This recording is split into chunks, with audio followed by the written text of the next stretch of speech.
And welcome everyone. This is your favorite reviewer and streamer, Keegan Knox, and welcome to the channel, The Real Game GH. Well, as you can see by everything that is around me right now, we're going to be reviewing it. Welcome to Derry, episode 2. Okay, episode 3 is out, came out earlier this week, but we will be doing episode two's review, and basically episode 3 will be coming later this week, if not on the weekend. Okay, so let's go on to episode 2. So, if you can all remember about the first episode, completely scary giant baby killing the kids that were basically on the front of the trailer and the wallpaper of It Welcome to Derry, and only two survive. The two girls, okay, the African girl, the black chick, and the white chick. Okay, but apparently they survived. They reported what happened, and nobody believes what happened because it's far fetched. A giant flying baby monster, giant flying baby monster. Nobody's really going to believe that. So they don't show the part where they all being interviewed. Basically, everybody knows what happened, but the police are now standing outside of the owner of the theater where the kids all got, slaughtered basically, because they believe that, hey, it's probably him. Not to mention, well, I did mention in the previous review that this is in the 60s, okay? And if you can recall from what I also said, that this is not just about supernatural things. This is also about the fact that that time in America, there's there's a whole thing about race, color of the skin. And as you know, the owner of the theater is an African American, and the kids who were killed were white. So that's why obviously nobody believes the whole supernatural things that the girls mentioned, because why would grown ups believe that? No, they believe that the kids were murdered by the owner, but they can't prove it. And this is actually what happens in episode 2. Okay? The girl that is who was friends with Matt, let me just actually, who was friends with Matt, she gets called into the police station one more time. Okay, actually, she gets picked up at school by the police. The reason why she got picked up at school by the police is because the police really want to narrow down what happened. They need a culprit. They need somebody they need somebody to blame in order to quiet down the town. Because apparently there are people out there in the town that are quite upset about what happened, and they want justice. So the police chief, his hand is forced to basically blame it on the owner of the theater. Okay? I'm actually trying to get the owner here. We got this, we got that. They actually don't have that much people here, to be honest. Yeah. And so that's when they go and they pick up one of the girls who basically witnessed everything's happened. Yeah, they don't pick up the daughter of the owner of the theater. They pick up the white girl, because they're going to basically just put a little bit of pressure on her for her to eventually say what actually, not what really actually happened, but, where they can kind of twist the story and put the blame on the owner of the theater. And that's actually what they do, because she knows what exactly happened, but she can't confirm what happened, because they'll be called crazy. And they use and they twist her story, and they eventually arrest the owner of the theater. By the way, before the owner of the theater was arrested, the night before, his daughter, which is also one of the main characters in the show, um, yeah, Ronnie Grogan. Am I correct about Ronnie Grogan? Blah blah blah blah blah. Yeah, Ronnie Grogan is one of the survivors of the first episode. She's the daughter of um, the theater owner. She has this massive nightmare about her mother. I mean, I don't want to go into detail. It was gross. It even scared me, and it was insane. A massive nightmare. That was good graphics. Man, it was so freaky. I'm actually getting goosebumps talking about it right now. But to continue this, yeah, she does survive. She has a massive nightmare. This is kind of where the entity, he tries to scare the kids because I think the more they are scared, yeah, well, obviously we all know he feeds on fear, but the more they are scared, the better and juicier they are for him. And that's basically what happened. Okay. Yeah, and the other girl, the other main character of the show, her name is Lily. Yeah, was it Lily Bainbridge? What is a weird name? Okay, so the two of them, I'm going to consider these two lead characters are the ones that's basically who most likely will survive the entire show. I hope. Okay, so yeah, so okay, so Ronnie has this massive nightmare. She survives the nightmare. She can't really explain what's going on. Lily doesn't have a nightmare, but she does have kind of like a nightmare during the day when she's in the shopping market, and it is not as frightening as Ronnie's one. But they both can really say that things are not the same and not normal, and it's getting weirder and weirder. So eventually, they arrest Ronnie's dad, okay, the owner of the theater, and they basically blame because the kids died in his theater, so they're blaming everything on him. Ronnie is completely upset about this and faces Lily and asks Lily what's going on and all of this stuff. And that is actually afterwards where Lily has this nightmare during the day in the shopping market. What comes to our attention is the military.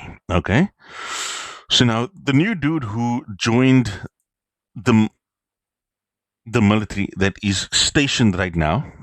Okay, that character's name is Leroy Hanlon. Okay, he is played by Jovan Adepo, weird name. Uh, and the character name is Leroy Hanlon, who is basically a pilot.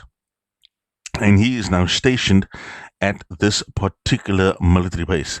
But he also has a son, and I'm actually trying to find it here. Charlotte, no, that's actually the wife. Oh, yeah, there we go. Will Hanlon, played by Blake Cameron James.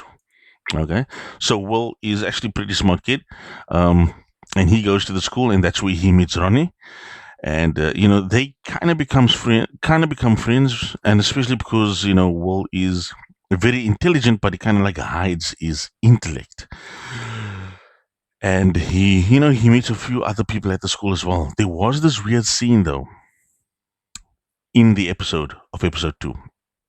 Lily's friend, the chick who wants to be part of the popular group, she turns like they have this whole scene where Will is like sitting down and he meets this kid, and this kid is like, a new kid, not a new kid, but he's there, but he's actually going to be involved in the show in any case. From what I saw in episode 3, and he looks at these popular girls walking past, and Lily's friend is one of them. They show a slow mo walking scene. Lily's friend turns her head towards the dude, the new kid, not the new kid, this quiet kid, like really short boy, and her eyes turn yellow. And I'm immediately thinking, oh my gosh, that's the thing. And the music changes, and then you find out as she keeps walking, as just a reflection that is on her glasses from the direction that she's looking at, which is weird. It's a really good way to make you like jump scare in a sense, make you feel it's him, but then you find it's just a reflection. That was really good. I like those little details to kind of make you think, hey, it kind of throws you off from what you're actually thinking. Like you're thinking like we know who it is, but he could be in the school, blah blah blah. Possibly he could be in the school, and then you think, oh no, it could be this person. I like that.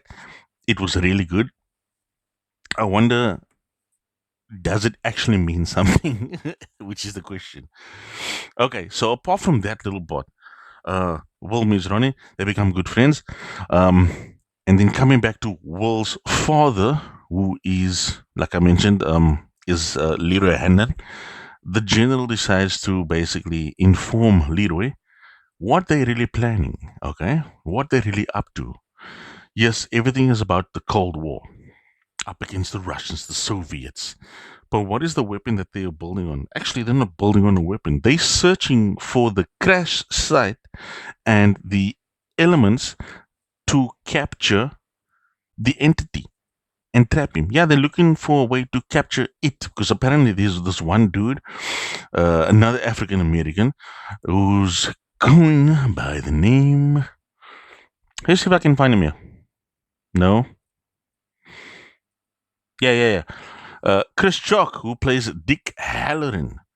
And he has these visions, okay, of the locations where you can find the crash site and everything.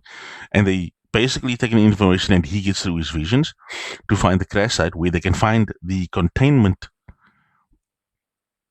elements or storage where they can capture the entity. And basically, what they're going to do with the entity is send him over to the Soviet Union and have him wreak havoc.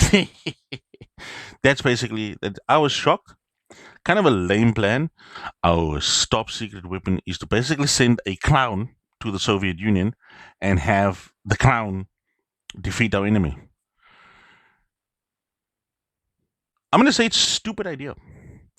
Listen, the clown is in the United States. The clown is going after children. Yeah, it can go after grown-ups as well, from what we've seen in the sequel film. Okay? The clown is going after children, and he's in one town. The United States is big. Soviet Union's even bigger. It's not really much of a secret weapon, to be honest. He's basically going to go to another town in Soviet Union, okay, and just do whatever you can do with the kids over there. It's not really a secret weapon. You're just making your problem somebody else's. It's the dumbest idea. He's not going to go to the president of the Soviet Union and wreak havoc there. No. He's not even going to aim for adults. He's going to aim for children, and he's going to hide. He's going to play mind games. That's basically it. He's going to be the Baba Yaga. He's going to have a new story in the Soviet Union called the Baba Yaga, the clown. That's basically it. It is the dumbest idea and the dumbest thing you can choose for a weapon against one of your enemies, who is the Soviet Union. They could have come up with a better storyline and a better conclusion to why there is a military presence in this town. It could have just been, oh no, they want to research him, and that's why they're looking for ways to capture him, because they want to research and maybe turn those, whatever they find from him, into weapons. But now it just seems that they want to toss him over to the Soviet Union, and there they have, they're free of a clown. It's very shallow. It's a very shallow reason for why the military is there, and I wish they could have done a little bit more with it. But nonetheless, the story with the kids battling the entity is worthwhile, to be honest, because we all seen the first movie, we all seen the second movie. What happens to these kids at the end of the season, or maybe at the end of this entire show, is what we need to know. Okay, do they survive? Do they not survive? What really happens? We know the entity still lives on, but we need to see exactly what happens to the good people of this town and to these kids. Okay, the military is lame, but I'm sure with the characters and the children of the members of the military that are going to get involved, I'm sure that those adults will also get involved. And like I said, we need to see what happens. Okay, yeah. So that is my review for episode 2. If you guys have any feedback on episode 2, please let me know in the comments. Okay, we will definitely be bringing the review for episode 3 to you later this week. Okay, and yeah, tune in for more reviews.